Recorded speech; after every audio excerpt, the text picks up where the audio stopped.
So you know how I wanted to start this episode? Go on. I just wanted to, and that's what I was actually aiming to do. So I was on before you came on, and I kept on repeating endlessly, Damir, Yes.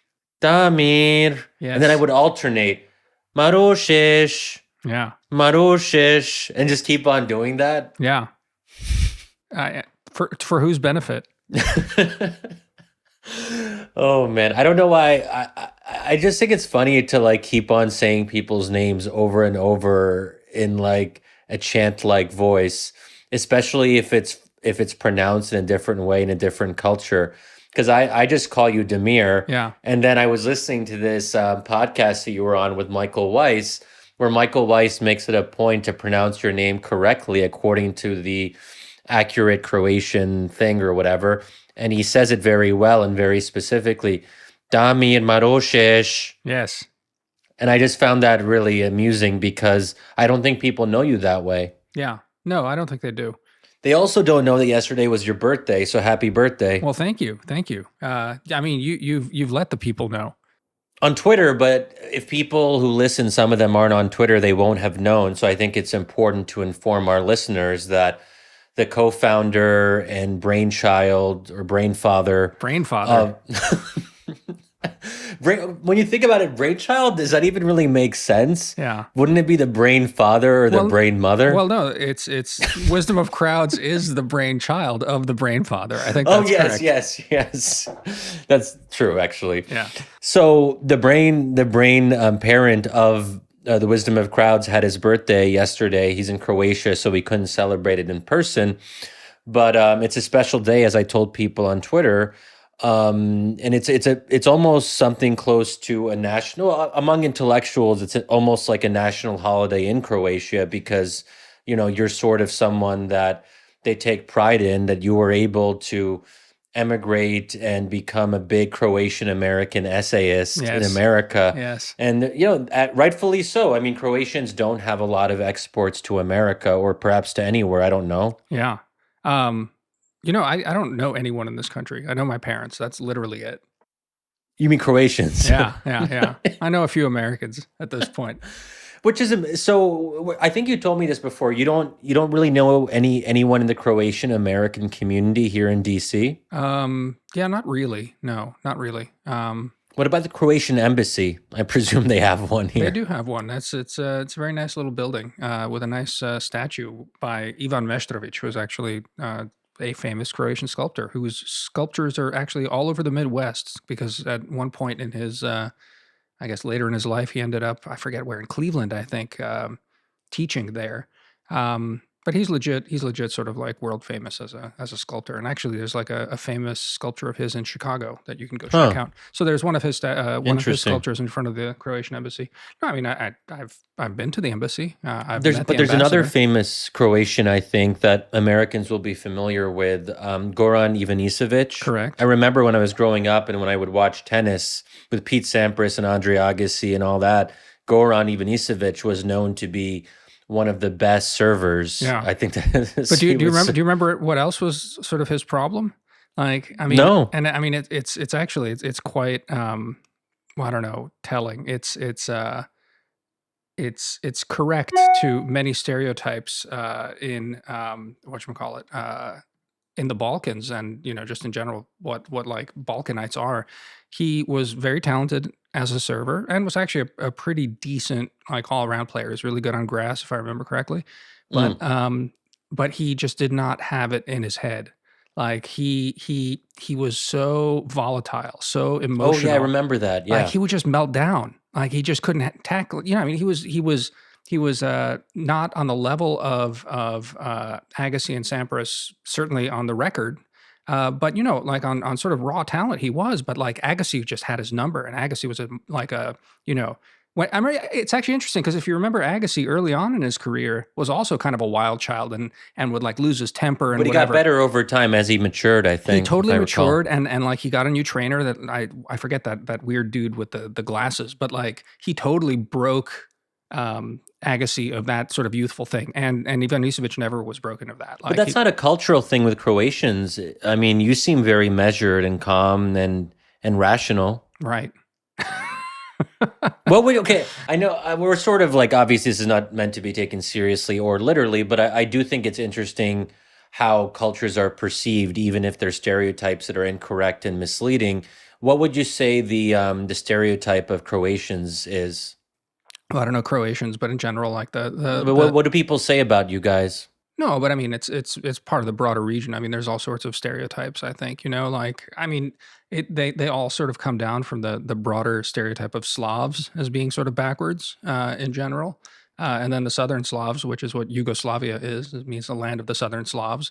I mean, you just go read I don't know that book by Rebecca West, and there's all sorts of sort of ethnic stereotyping that goes on there. It's like, and it's basically comes down to passionate and wild. And it's like this interesting sort of European orientalizing, because I mean, a lot of it was under the Ottoman yoke. And so it's that. It's just basically, these lands are uh, reasonably mountainous in parts and like, sparsely populated. And so you get like, I mean, in most sort of travelers didn't really, it was sort of terra incognita well into the early 20th century. People just didn't know anything. So you'd have people traveling, and yeah, you get these sort of like they're passionate. And so I mean, if there's a stereotype, in fact, it's like that the Croats were sort of the and especially for like Rebecca West, it was this sort of idea that the Croats had sold out by actually becoming Europeanized, and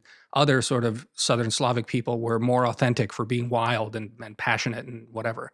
But it's like that hot-headed thing. That's like one of the things that I think like remains. I feel that's so standard because whenever I think Europeans and Westerners use the whole passionate, wild, hot-headed stereotype for so many different cultures. Yeah, I mean, certainly like Arabs, yeah, but also I suppose Italians, Spaniards, and the Greeks yep, too. yeah, So I mean, yeah. obviously, you would have to be on the northern side of Europe to be stereotyping the Southerners in quite that way. It is worth noting, and I hadn't really thought of it in this way before, that all of those places, for the most part, were had strong Muslim influences and Arab influence. Yeah, I yeah. mean, certainly Greece was under Ottoman rule for several centuries. Italy less so, but Sicily and parts of modern day southern Italy, did have sort of Muslim and Arab footholds. Malta, I don't know if anyone really describes the Maltese in a particular way. Oh, those hot-headed I Maltese. think that might be true. I think they are hot-headed. No one knows a Maltese person except, of course, for our friend Mayor Pete. Yeah, that's right. Yeah. Well, anyway, I mean, we didn't have Arabs here. It's we had the Turk. The Turk was here, and so Yeah, like that's Muslims, Arabs, all the all the same. same You know thing. how it I is. do know how it is. I do. So modern day Croatia, was that mostly under Ottoman rule No, no, we were. That's the other thing. It's like the Croatian sort of self understanding as being like the ramparts of Christendom, and it's part of the sort of self identification. That's why the sort of the exoticists that would come to the Balkans, they would scorn us for being soft and sort of because we're less exotic because we were under the Austrians and the Hungarians.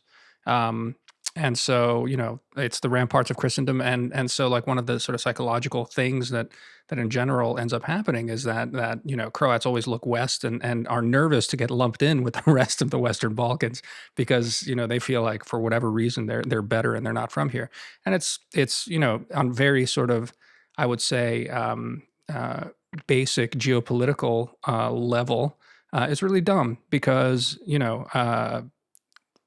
we could be like actually having an active and actually useful foreign policy. The Croats could if they wanted to, but the Slovenes and the Croats are both just we're in Europe and just like forget about our neighbors on the side, like they're out, and that's the sort of psychology. It's not completely fair, but it's largely fair, and it's like Croatia is just absent in its broader region when for? really it should be acting as a bridge and trying to sort of lift everyone up and I don't know work to solutions rather like if not if it's doing something it's usually as much as anything complicating things in the region so yeah. That's a nice little primer on Croatia right there for our Yeah, listeners. yeah, yeah. You know, it's funny. We've been like good friends for a while now, and I think I'm learning more about your region, your culture. Mm, But there's still a lot I don't know. I mean, and I never really had Eastern Europeans as friends. as friends before. I don't know. Wait, would we consider Georgia the country Eastern Europe, or is that just like Caucasus? That's like a different region. I mean, you need to ask a Georgian. I don't want to offend anyone here. Okay, but like our friend Ani, I mean, Yeah, I I mean, think I've technically, yeah, learned. yeah, it's the Caucasus. It's not. I mean, it's they'll say that it's Europe goes to the Caucasus, but I don't think that technically it's not Eastern Europe, even though it's east of Eastern Europe. So Look, but that's really like a really nice thing about friendship in that these are regions I don't think I would have become particularly familiar with in any sort of organic way. I mean, certainly I wouldn't have gone to Georgia right. and traveled there throughout the country if it wasn't for Ani. And hopefully one day I'll get to visit Croatia if you will come up with some like special trip for us. Well, I mean, as you know, Shadi, I mean, for you in particular, I mean, we can certainly come through Croatia, but we're going to Bosnia and we're going to find you a nice Bosnian wife. That's the plan. Oh wow, you joke, but I was on our Bosnian friend's podcast, Riada Akyol, the Yes. wife of Mustafa Akyol, also a good friend, and I think at the end, I haven't listened to the whole podcast, but apparently at the end, we do joke a little bit about Riada finding me or keeping an eye out, presumably for a Bosnian Muslim wife or something like that. Shadi, So, honestly, that's one of the main things I talk to Riata about when I talk to Riata is just how we're going to find you a nice Bosnian girl. We're both oh, convinced really? that You this guys is talk about that yeah in my in absence? your absence. Yeah, I mean, It's very thoughtful. I think it's meant to be. Like it's just exactly how this is going to work out. Oh, that's funny. Well, I mean, I do look forward to the time when we'll be able to try. Like, even talking about travel now seems a little bit odd. I haven't been on a plane since February, so it's been almost a year, really. Yeah. And that last time I was on a plane in February was actually to like not even like an interesting place. I think it was like Greenville, South Carolina. I was giving a talk at a college there. I haven't been out of the country since our I feel we were talking about like the trips that like we took as a group of friends. I feel like it's a little bit, well, it's fine. I think Well, well, we did go skiing yeah, in France. but I mean, to make it more general on that, two questions. I mean, I saw on Twitter you saying so you've actually completely isolated for the last 5 days, and it's driving you a little bonkers. Let me just say before you even answer that, it's like it's interesting how the psychology of all of this stuff happens. Just today, the Croatian authorities announced that travel between cities as of like next Tuesday is going to be banned. Now, like Really? it's not technically they're doing it on the municipal level, on the municipality or the county or whatever. Because I don't know, like I guess enforcing on a city by city basis, given villages and whatever, would be nearly impossible. But yeah, you're going to need like papers to travel between counties in Croatia starting on Tuesday, and that's like through January 8th. And so I had no real plans of leaving Zagreb. We're here, for all sorts of reasons with the family, at least through then. But as soon as that was announced, I don't know, I felt like extra claustrophobic. And it's not even announced yet, but I just feel like I can't leave Zagreb now until like January 8th by law. That's a weird feeling. So I don't know. Wow. Talk a little bit about being about like why are you not seeing anyone for 5 days Yeah. and Well, about your first, mental state. my instinctive reaction when you say that Croatia is banning inner city travel, like I literally thought to myself in my mind, wait, isn't that unconstitutional? Like Right. as an American, that's like naturally what I go to. And I think there's something interesting there that there's something that so many of us Americans have when we hear about the state encroaching upon, things that are quite private and personal, like whether or not you go from one city to another and make your own individual decisions. I just think to myself, should the state really have the power to regulate my movements in quite that manner? And my instinct is to say no.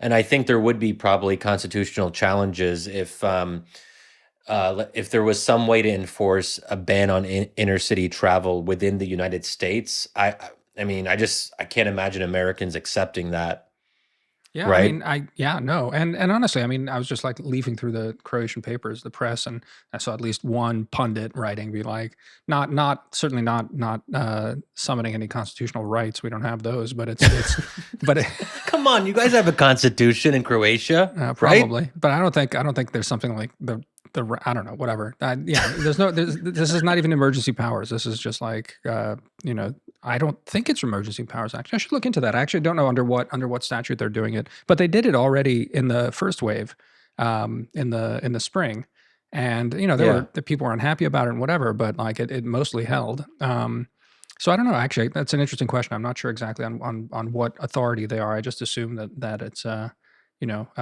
part of the government. It's allowed to do this sort of thing. Um, But it's sort of like, when there's people that who are having like a party or a gathering, and let's say you don't actually want to go because you don't like them, mm, you still want to be invited, so you know that you have the prospect of going to the party. yep.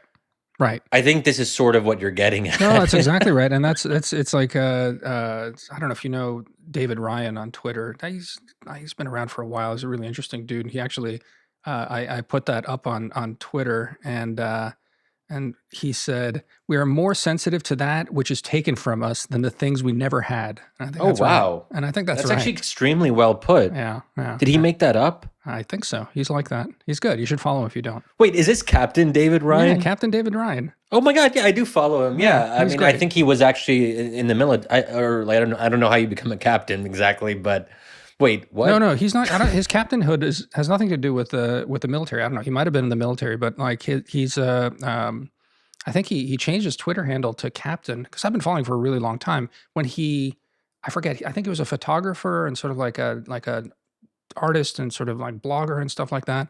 And then he was just like, screw it, I am building a boat.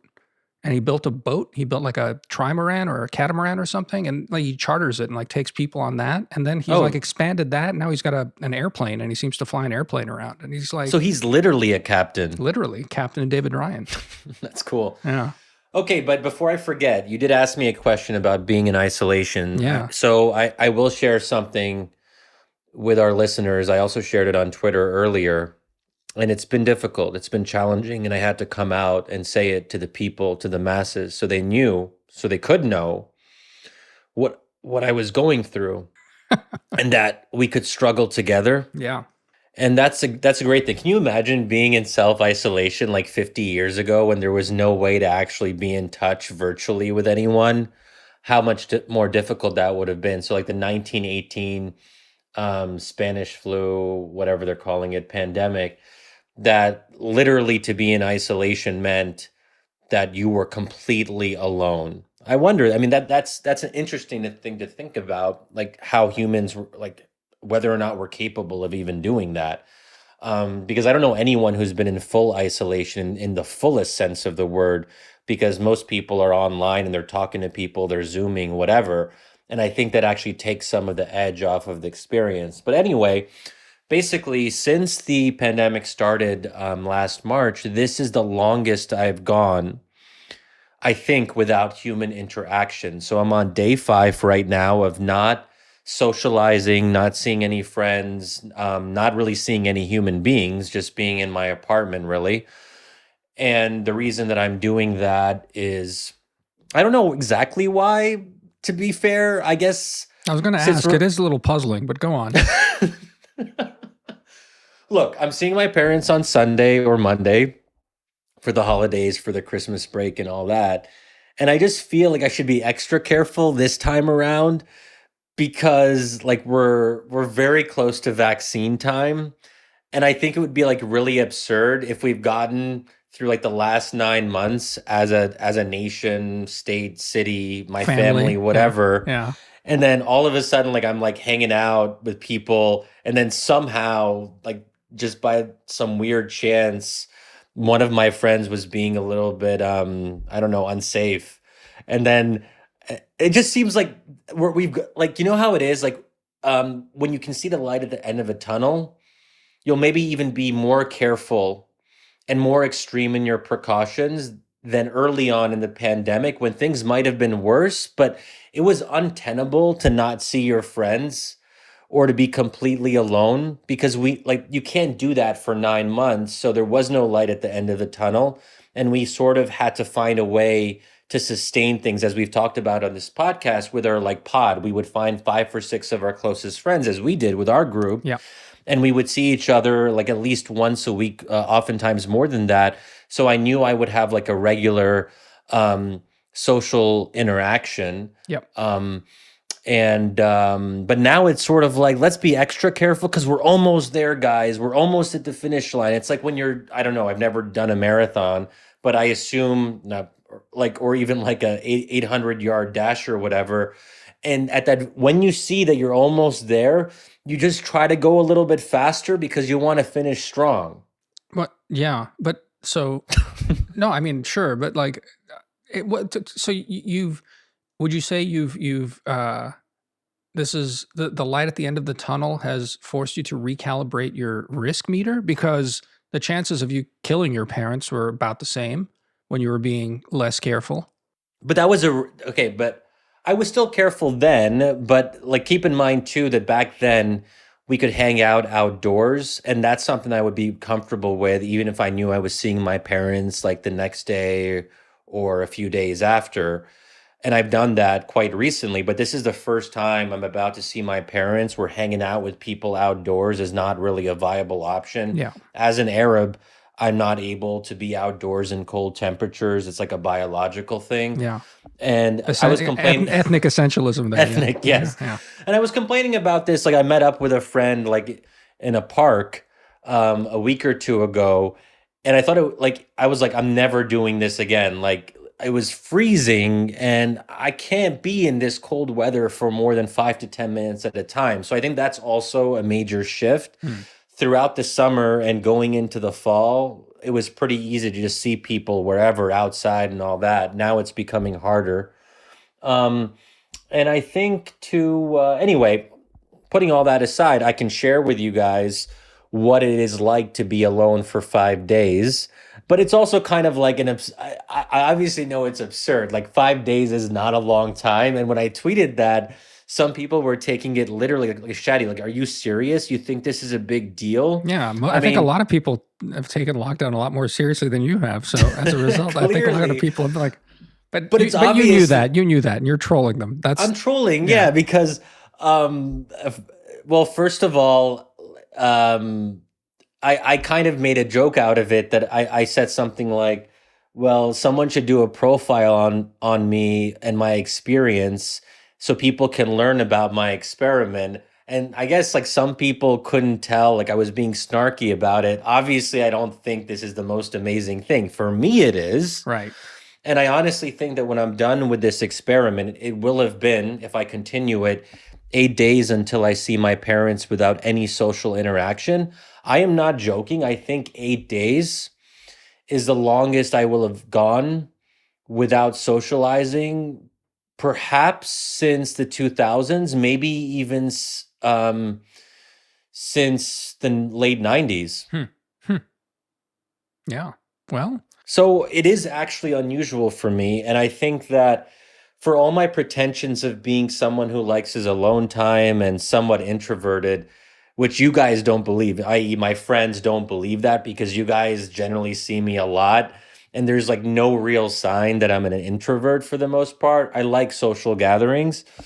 I do know, I do know now that I'm definitely not a proper introvert because 5 days into this, and I'm like, oh my God. And it's been really hard.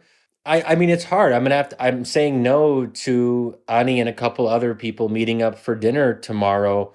And that's difficult for me. Yeah. Yeah. It should be. I don't know, man. I mean, like, yeah, I guess. I mean, I hear you. I don't think I've, and I am introverted much more than you. I'm not sure I've gone quite as much. Though, I mean, I did spend like almost a full 2 weeks, just seeing my parents like outside in the yard and like not actually interacting with them at all. Okay, but to be fair, when I say socializing, I don't think parents really count. Oh, well, then I've done it. Then I score like a year. I scorn your efforts. Yeah, because I guess you haven't. I mean, not to imply that you don't have any friends in Croatia. I don't. No, but I don't. I literally don't. But go on. No, but even if you did, like, it wouldn't be a good idea because you're staying with your parents who are on the older side, and you obviously have to be careful about that. but maybe you wouldn't. Even putting that aside, like maybe you still wouldn't. But is that how are you finding that? Like only talking really to your parents and not having. Well, I guess you talk to me through the podcast and you're on our group chat, so you're still sort of hanging out with Oh, us exactly. And I mean, virtually. and that's the part, right? Is it's like,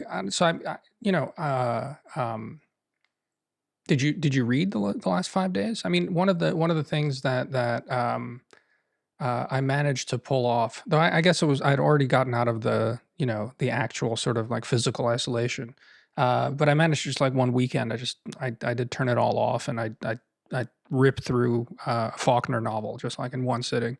Um, so I mean, you're saying, so I'm reading a biography of uh, like four of Teddy Roosevelt's key advisors, and it's sort of about that period when America comes out of its shell, and it's his first sort of foray and of expansion beyond the sort of continental, like the Spanish American War, and it's a profile of these four people and whatever. So it's a biography. It's one of these like Hmm.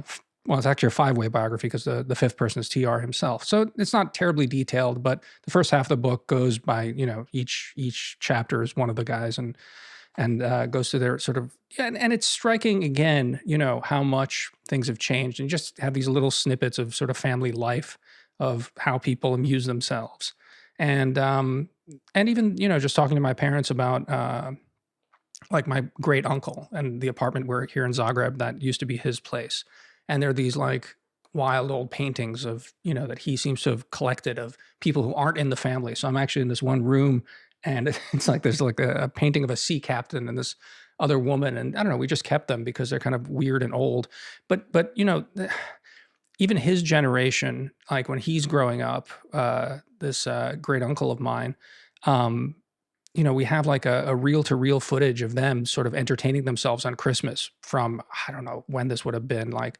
either immediately post war or something like that, You post have war that Yugoslavia. footage? Yeah, yeah. And Wow. and you know what they're doing?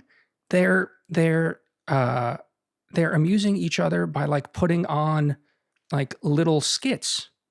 They're hanging Oh, out and they're like doing little performances. Now, of course, someone's filming it and it's silent, so there's no, but it's, and they've even like scripted the filming of these little skits that they're doing for each other. You know what I mean?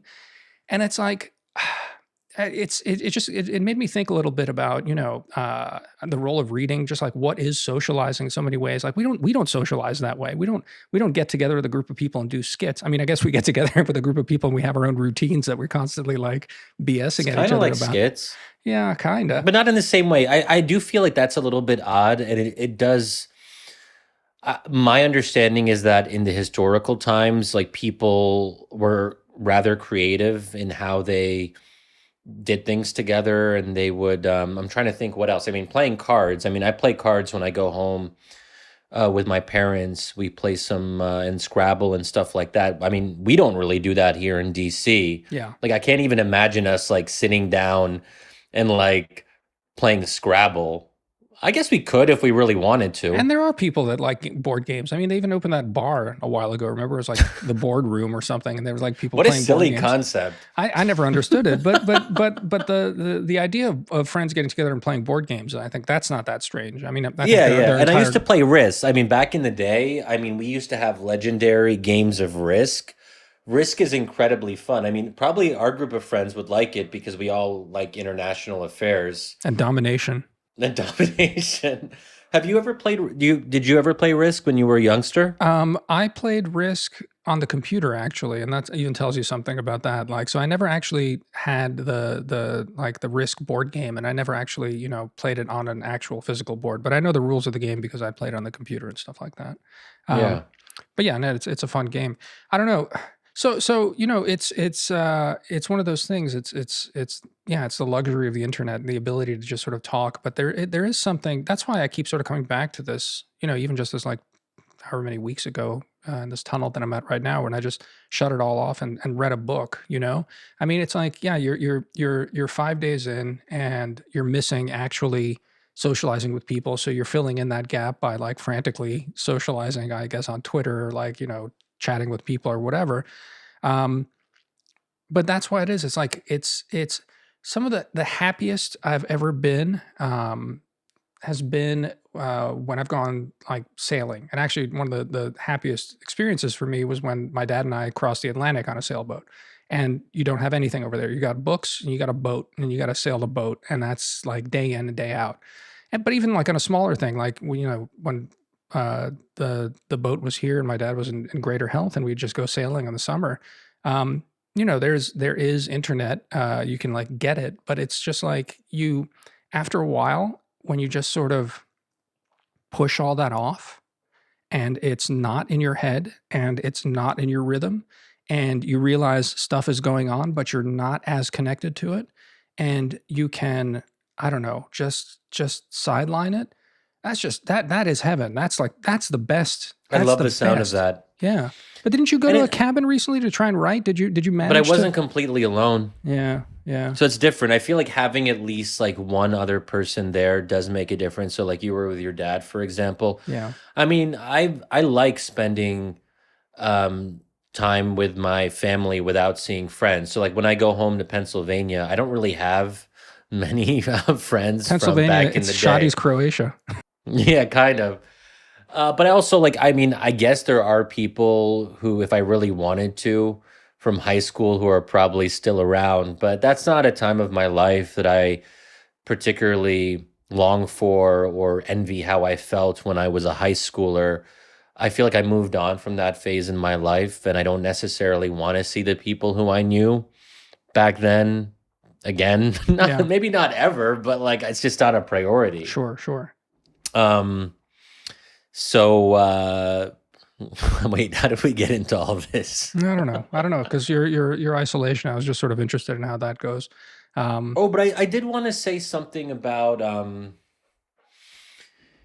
so I think part of what's difficult for me is, there are certain things that I get tempted by. So, for example, ordering Domino's pizza, there is a real risk that when I'm alone for several days at a time, it's sort of like, let me live my best life. Or let me try to blunt the pain and the sadness and the feeling of aloneness, also known as loneliness, I suppose. yeah, I think that, oops. yeah, Yeah, like I like having Domino's. So basically, what I order, I've probably mentioned this on the podcast before because as our listeners will know, I have a preoccupation with Domino's pizza as like one of the best things ever, and I just discovered it basically at the start of the pandemic, and I hadn't had it probably for 10, like I don't know, like 5 or 10 years or something.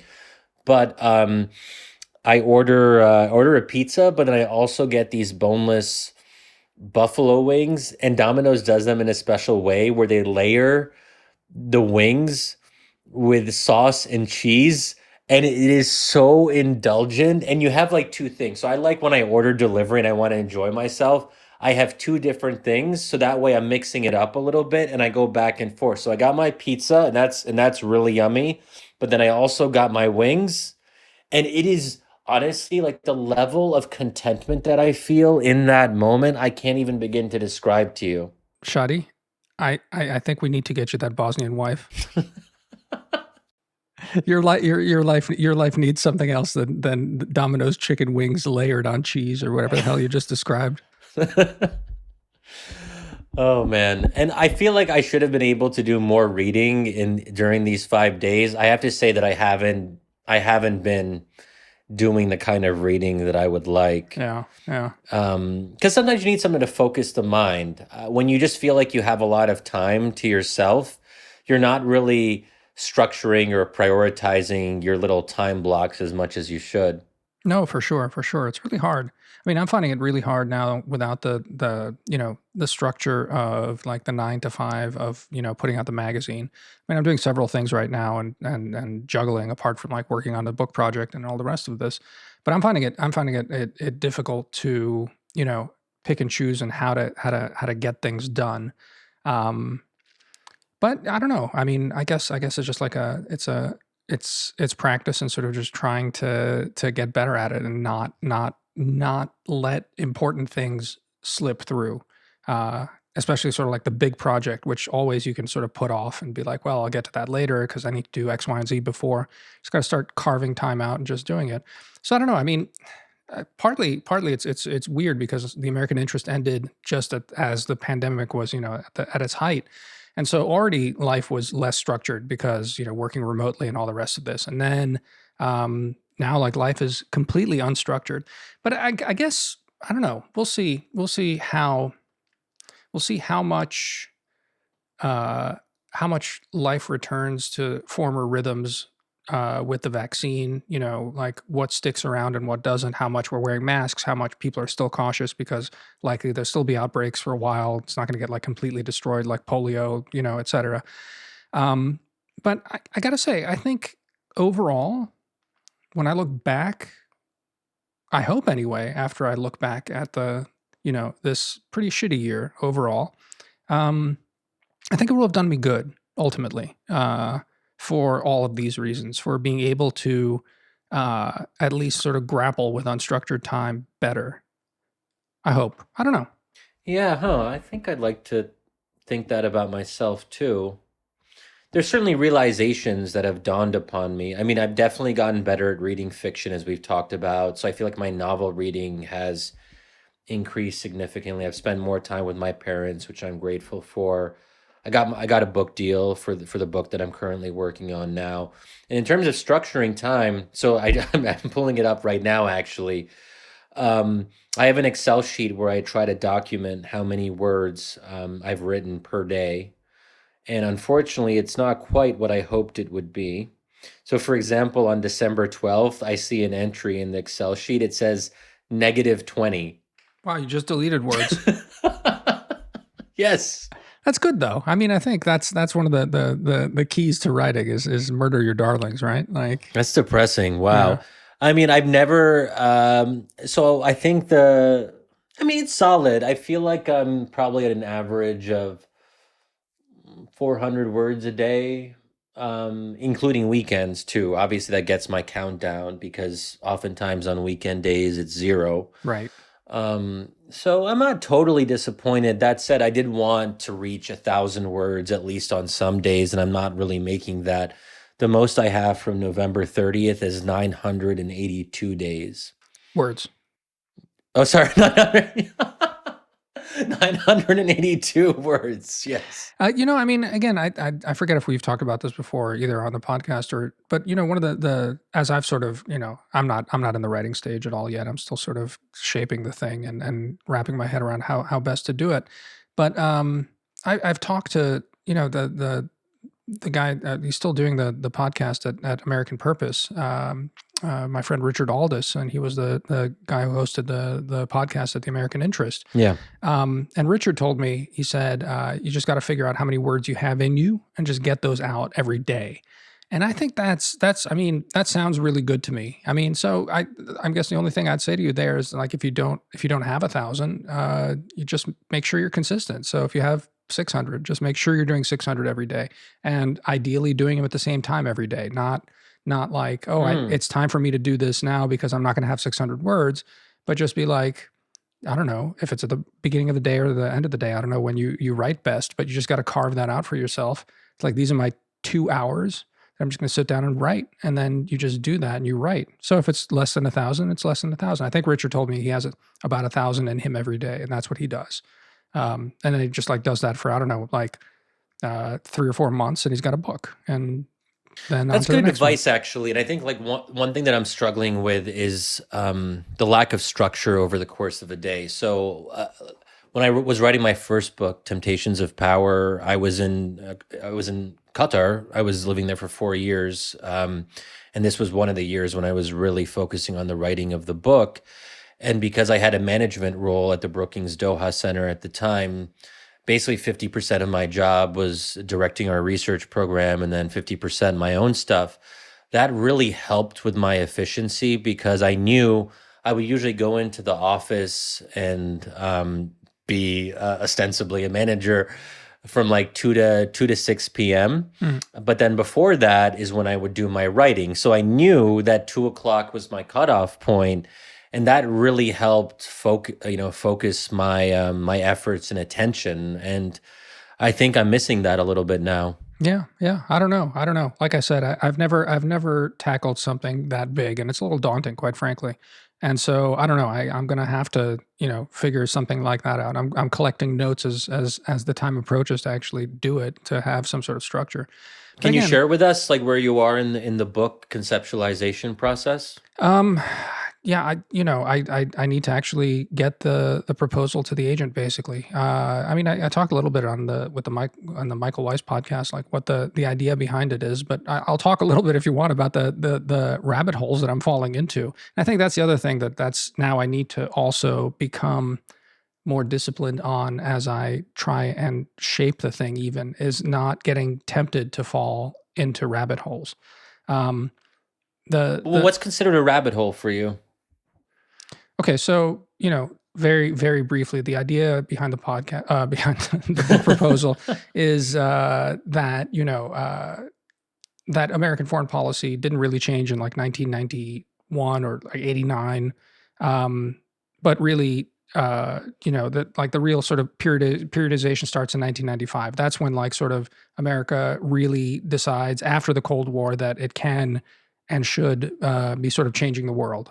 So the rabbit hole is that I fell into, uh, I guess sort of nervously wondering about exactly, American attitudes and sort of the interwar period and sort of American foreign policy before World War II.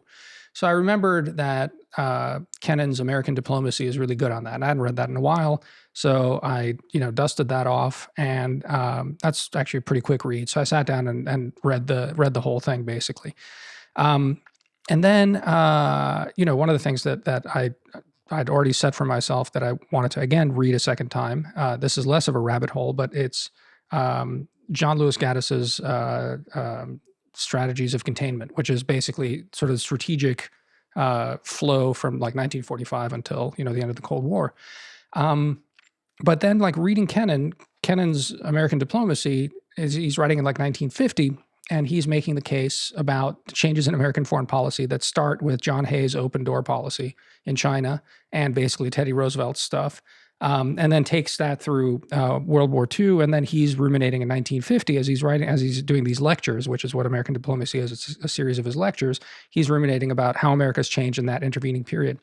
And there was actually literally one sentence, and this is why it's a real rabbit hole. There's like a sentence in there that I thought was interesting in how it portrayed Teddy Roosevelt. And it was, it's Kennan who is very much against American, like, he thinks that America doing more abroad is bad for like America, basically. I mean, he's not an isolationist because containment's not isolationism, but he is very,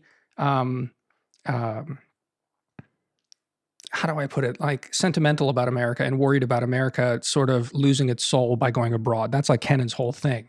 And so he's really harsh on Teddy Roosevelt. And I realized at some point I don't know very much about even that period, about basically that switchover. And I've read like, again, these sort of like big histories that talk about how America discovers empire under Teddy Roosevelt, right? But it's all like at 30,000 feet.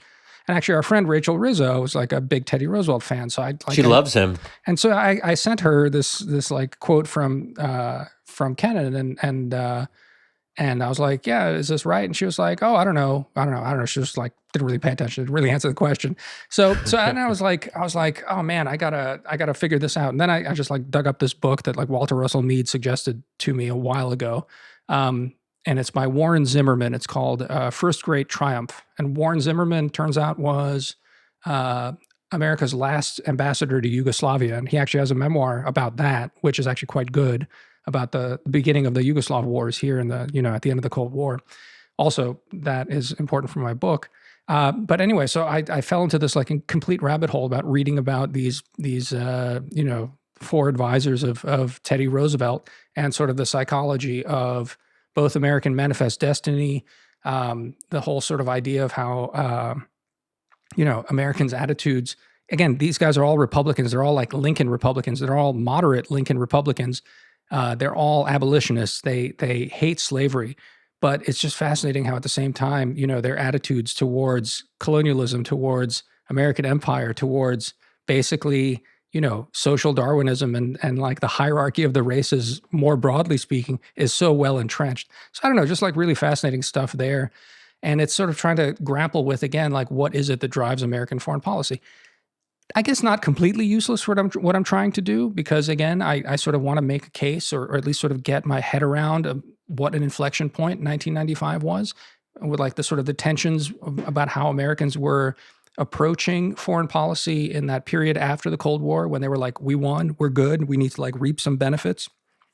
And then that the tension of that American idealism, which I think really takes off after 1995, after Dayton, after Bosnia. And so, yeah, I don't know. Like, it's what I'm reading right now is not useless to me, except my book's not about it at all. And like, at best, like it'll like 2 paragraphs will feature on this sort of stuff. So it's a rabbit hole. But what you just said, it's a reminder of some of the joys of writing a book or some kind of long project, is that you end up going in these digressions where it doesn't necessarily feature prominently in the book itself, but you wouldn't have otherwise stumbled upon whatever thing unless you just sort of like opened yourself up to, there's something about writing a book where it's a real intellectual project of exposing yourself to new ideas and just reading a lot. Yeah. And there is something, I think, to take pleasure in there, even if it doesn't lead to something particularly productive. But what you did say did remind me of, or it made me think, the world has come a long way. Like, the concept of progress, when you think about how senior officials and, US politicians talked about other peoples and races, as recently as just last century, it is a reminder that things have gotten a lot better. And I say that partly just to sort of troll you on the issue of progress, that there are these, anything that you read from, 30 or 40 years ago, let's even talk more. Yeah. I mean, we don't even have to go back to the times of Teddy Roosevelt. You're just struck by how much better we've gotten talking about other cultures and religions. Yeah. No, I mean, certainly less racist. I mean, that's true. I guess it's an interesting thing that certainly is not part of my idea for the book at all, but it is something that I wonder about. And that is, I mean, we sort of were dancing around this a little bit with Andrew last week, or I was in any case. And I sort of like brushed up against this in our little debate that we published the other day. But it's the question of, I guess it's a question of like purpose and at the same time a sense of elite pride in and drive for the country. There's something about, again, let's not forget that Wilson himself was a profound racist himself, Yeah. right? And Wilsonianism in its original incarnation, I had like so many interesting contradictions within it. But insofar as like Wilsonianism is like the lasting legacy, and in so many ways, as America has gotten more progressive and more, I don't know, like all those nasty rough edges of sort of, American empire have been sanded down. They've been filled in by this kind of Wilsonian idealism. But at the same time, what's weird about it is that like what's been lost is a kind of, I don't know, sense of like American, yeah, like a kind of American chauvinism, I guess. And I say that, I guess, to be like extra provocative, but think of it in terms of like actually not working for some imagined ideal of humanity, but actually being like hard-headed about America. Now, like no one talks that way anymore because it's not right to talk that way anymore. But I do think it leads to a kind of woolliness in policy and foreign policy in general. Never mind all the stuff that we were talking about with Andrew, which I think is on the domestic side, which is that you get this kind of meritocracy, this kind of sense of an elite that's no longer connected to the country that it works that it's from. It doesn't feel like it is. In fact, there's an article that came out, I think after our podcast, that made the case that basically, a lot of this America's evil stuff just basically, gives license to Western elites, especially American elites, to just wash their hands of their country and then like work for these gauzy, progressive goals that actually cost them nothing to do and are actually probably unachievable. And so I guess what I'm getting at, it's like there's no need to be nostalgic for the kind of bigoted empire of Teddy Roosevelt or even the certainly not the like the overt racism of Woodrow Wilson. And yet still there's something that's been lost in this kind of like, as our elites have become, I don't know what, just kind of You know what the word is? floating idealism. What's the word? Feckless. Yeah, no, feckless. Yes, I agree. I've used it. No, but I feel like, less race. I mean, maybe smarter, less racist, more degrees, whatever, but definitely more on the feckless side. But where does this fecklessness come from, you think? Oh, wow. That's a big question. I mean, that could be a whole episode, I think, in fact. I feel like this is a trend where we have now in podcasts where we say like, that could be a whole episode, and then we never come back to it. You know what's funny? We should tell our listeners, we really did not agree on a topic for this episode, which I guess is evident now that we've been talking for almost an hour and there hasn't been a clear topic, which I actually like. I think every now and then there should be an episode where just, you and I hanging out and just talking about things without a clear agenda. But I did have a couple notes I did want to bring up, and I think that could also be another episode. So here's what I have. My notes are actually very brief, very shorthand. I have transportation / Matt Yglesias. Good. Number one. Yeah. Number two, Obama won because of Iraq, and Syria didn't happen because of Obama, and Trump happened because of Obama. Okay. Yeah. Good. No, that's good. And then, and then third point is just a quote out of context from Henry Kissinger, but I was planning to expand upon it. The quote is this: "The history of things that didn't happen has never been written." Right. Yeah. You actually quoted this in a previous episode, I think. But Wait, are you being serious? Is that just like what I do? I just quote Henry Kissinger in like random episodes? You attacked me for channeling your nemesis Ben Rhodes and then quoted this Henry Kissinger at me. I think in the bonus episode, like it was a bonus, yeah. Okay. But you're forgetting actually. We did have a plan for doing this episode. It just went off the rails. It's the plan was to talk about some of the things that you raised in the debate. And to basically, I was going to pick your brain about Bruno Macias's new book, which you've read apparently, and I haven't read. Yes. But again, I think maybe the thing to do there is to try and get Bruno on and talk to him, because I think I think Bruno's one of the really interesting thinkers these days. I mean, if he is not just sort of ceaselessly interesting, he's impressive by like in how many different directions he can pull and like constantly be coming up with interesting stuff on it. So maybe that should be shelved to, actually get Bruno in here to actually. Yeah, that would be cool. I was actually thinking about that. If we're going to talk about fantasy versus reality and online play acting, who better to have but the person who actually wrote a book that deals with a lot of this. And as you said, like for our debate on Wisdom of Crowds, which I'd encourage all you guys to take a look at if you haven't already.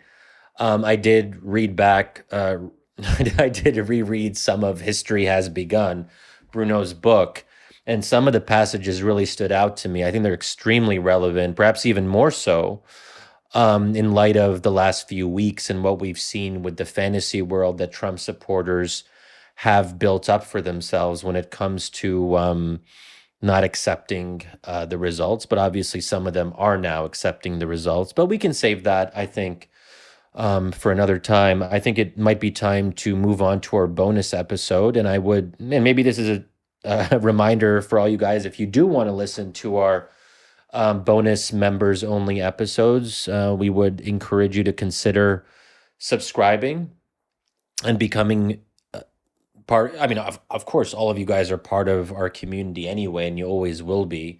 But if you want to become part of the community within the community, then do consider becoming a member by going to wisdomofcrowds.live/subscribe and paying a small amount to support our work. And then I guess until next time, Damir, any kind of final thoughts or words from Croatia? Answer me one thing. Is there snow in DC? Yeah. I think, it started snowing yesterday and some of the snow is still out there. I did walk over to Whole Foods to pick up some groceries, so I did see the snow. I have not been completely in my apartment. So in that sense, I have technically interacted with a human being, but a human being at Whole Foods. Yeah. A lower kind of human being at Whole Foods. I know what you're saying. Anyway, I just want to say I'm jealous because there's no snow in here in Croatia, and I like we Arabs don't like snow, Damir. No, I know. I'm not speaking to you. I'm speaking to the world in a way, to the gods, to the gods that have deprived me on this. It actually snowed on my birthday in Washington D.C., and it so rarely snows in Washington D.C. So I'm a little bitter about that. In any case, all right, everyone, and Shadi. Okay, talk bye, soon. Damir. Bye.